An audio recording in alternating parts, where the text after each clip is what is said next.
Ben bir balaca balıkçıydım.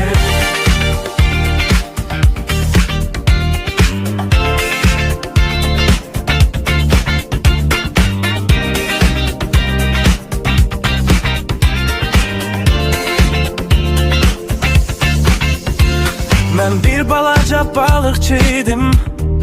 Çantam dolu sevgi vardır. Hayallarım evle deniz arasında, iki adım yol, bin adım korku.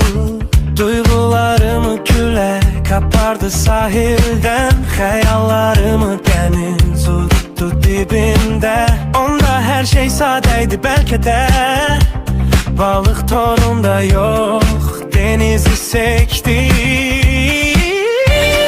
Ben bir balaca balıkçıydım.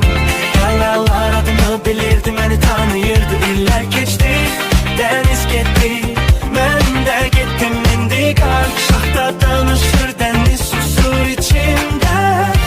İller geçti, çimenlik kaldı şekillerde.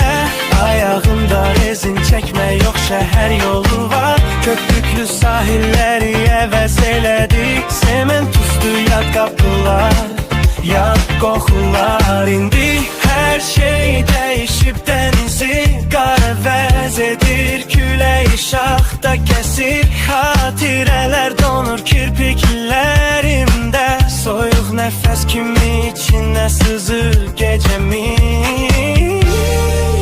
Belki ne vaxtsa deniz qayıdar, mən də qayıdaram. Gürbətə son